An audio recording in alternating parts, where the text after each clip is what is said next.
Hello, my name is Alex Isles and welcome. In today's episode, we're going to be discussing the Anglo-Saxon goddess Eoster.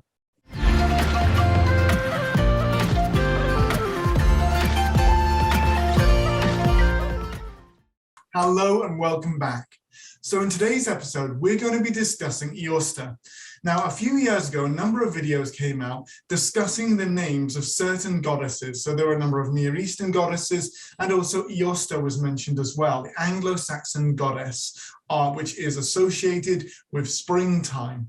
Now, when those videos came out, they claimed that the Christian concept of Easter was actually copied from a couple of other deities and a couple of different cultures. And so because of that, that the modern Easter celebration was actually just a veneer over the top of these earlier pagan celebrations.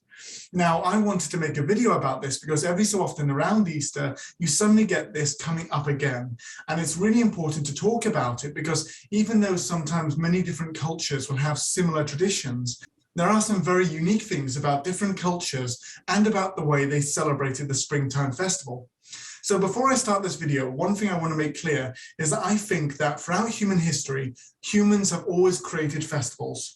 We have always been in need to celebrate a springtime festival. So there's need that when you've come out of the winter to have something to celebrate. You're suddenly having fresh produce again. You're suddenly being able to enjoy warmer weather. You're suddenly able to meet with people when transport and travel have been so much more difficult, be it by water, by land, mountain passes closed by snow, all of those sort of things. So springtime, you're suddenly seeing the new animals being born. You're suddenly seeing warmer weather, you're able to travel again, and also alongside this as well, people's mental and physical health starts to improve. You get less colds in springtime than you do in winter. Alongside this as well, near the end of the year, you have an autumn festival. And so, like autumn festivals, that's the time of the harvest. We see harvest festivals, people gathering together, people eating the harvest, celebrating with food, stocking up on your body fat so that you can survive through a winter. Those are historical, actual festivals that we see at various times throughout the year. You also get a midsummer festival and a midwinter festival as well, which obviously today our midwinter festival is around the time of Christmas, or as some people will refer to as the holidays. Those are sort of midwinter, and then we have midsummer festivals as well. So when you have these festivals, one thing I'm not saying is that they did not exist beforehand. It's really important, and I want people to hear me when I say this, because I'm going to be going into some of the stuff about Eoster, but I'm just saying across the world, I believe that these festivals have generally always occurred, and that throughout cultures, they're celebrated in different ways, connected to different cultural groups, beliefs, the way they do life, their religious aspects, and also where they are situated in the world. Because obviously in the northern hemisphere, when we have the way the world is tilted, will result in us having festivals that weight in slightly differently to other cultures who will be based on the equator. So that's something, just again, I want you to take into account when I'm saying this. And some of these festivals will be celebrated in different ways depending on where you are in the world, because obviously in the northern and southern hemisphere, there is going to be different times of the year when you have spring, summer, autumn, and winter, compared to, let's say, cultures that are on the equator, where you have much warmer temperatures throughout the year and a constant stable temperature and stable climate throughout the year generally. Now, getting back to Eoster. So Eosta is an interesting goddess because we only have her mentioned in one place. And this is amazing because the amount of articles you see written about her, the amount of information, if you put online, is huge compared to the actual information we have. So similarly to my pagan Christmas video, where I talk about the fact that I talk about Yule and the Midwinter Festival, we're going back to our old friend, the Venerable Bede. So Bede obviously is a monk. He is writing in the northeast of England, out of either Monk Wearmouth or Jarrow, and those monasteries on the Tyne and on the River Wear were huge learning centres, like universities within the early Middle Ages, or what people call the Dark Ages. Now, when you have those universities, people are gathering together to learn, and Bede is writing a number of different books. And in one of his books, he has two really famous ones that most people quote, and then he has a number of other ones other people know about as well. But he's got the Ecclesiastical History of the English Peoples, and he also has On the Reckoning of Time. Now, it's in his book On the Reckoning of Time that we get the mentioning of Eoster. And he says that there was a month called Eoster month. And this is basically the same as April. And when it's the same as April, this was the time when he said in the past there was a feast dedicated to the goddess Eosta. And when this occurred, then that was the feast dedicated to her. Now, interestingly enough, her name is the name that we now use within English and Germanic languages generally to refer to the time of year where we have the Christian festival of Easter. Now, this has caused some people to obviously go, oh, well, you know, the Christians must have taken over or have replaced this festival, and they've just basically put a Christian veneer over the top.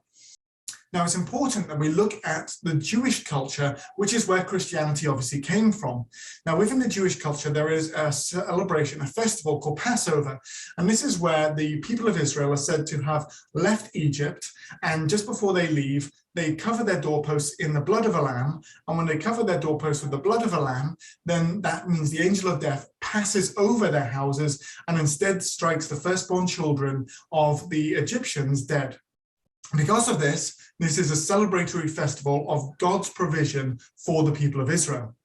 Now, when Christianity starts coming through and we have the early few centuries of the Roman Empire becoming Christian, and also more and more Christian communities, generally they take the word Paschal. Now, Paschal is where the word Passover has now been brought into Latin and into the Latin languages. Because of that, this is the word that is used in Spain, France, Italy, and other Mediterranean nations to refer to Easter. Now we have to go back to what we've looked at before within the Ad Gethron series, and we're talking about Edwin of Northumbria, the king of Northumbria. Now he is the first of the Northumbrian kings to convert to Christianity. When he does this, his priest is Paulinus, and Paulinus is also following the similar directions that the Pope has given to St. Augustine, who has started Canterbury Cathedral down in Kent. And this is for them to actually take over previous cult sites of the Germanic or the old faiths and build churches in those locations.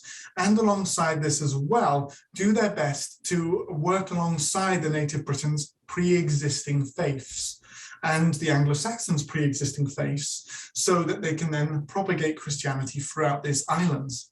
Now, when they do this, it's likely that when he's coming up here, he could have just gone, oh, it's Paschal. It's Paschal, let's have this celebration at this time of year, and it's because of the Passover that we call it this. But that may have been too much of a culture shock to the Germanic Anglo-Saxons. When it's so much of a culture shock, instead, maybe what they started doing was saying, all right, just call it Eosta. Call it Eosta after the goddess, but they'll just be the time of year. And it's so normal in your language that we'll just use the word Eosta. And then at this time of year, this is where we remember Christ's death and resurrection.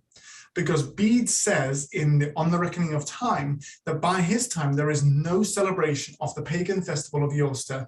So this is within roughly a 100-year period that the pagan practice of Eoster has been fully replaced by the Easter celebration, but they're not from the same root. Now, this is again where we have to look at other locations as well, because Eoster's name, in going back through German, probably comes from the word meaning dawn.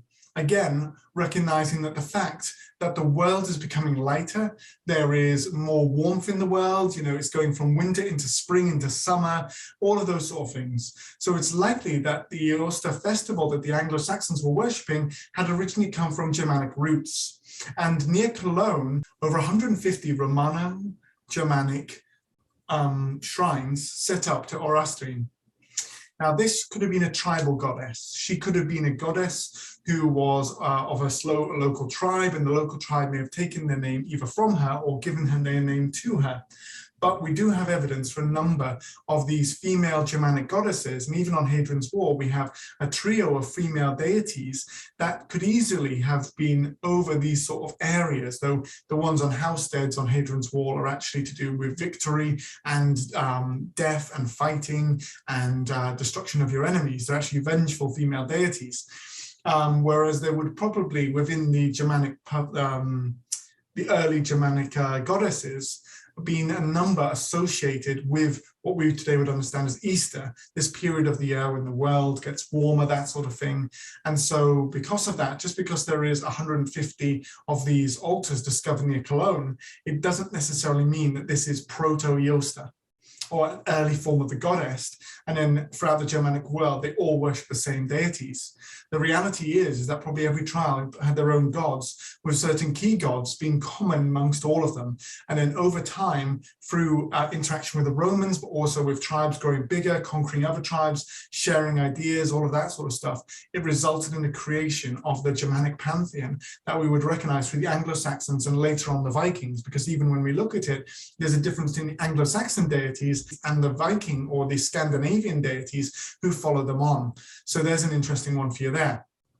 And so I really wanted to make this video to bring to life the entire festival of Easter, because it is a Christian festival. It comes originally from the fact that it was the Christian festival celebrating Christ's death on the cross and the forgiveness for sins that was then connected obviously back to the earlier Jewish festival as well of Passover.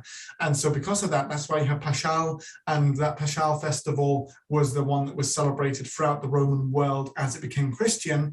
But then within the Germanic world, obviously they chose not to take that name, but they continued to use Eosta's name instead, just so there wouldn't be a culture shock between these two cultures as they were slowly expanding the Christian faith within the British Isles and also the Germanic world afterwards, such as in northern Germany, in Old Saxony, in Denmark, and in Scandinavia as you go into the 9th, 10th, and 11th centuries.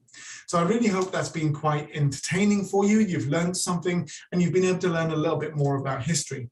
As always, please do like and subscribe, share the video with your friends, and I do have a Patreon as well if you'd like to support me that way.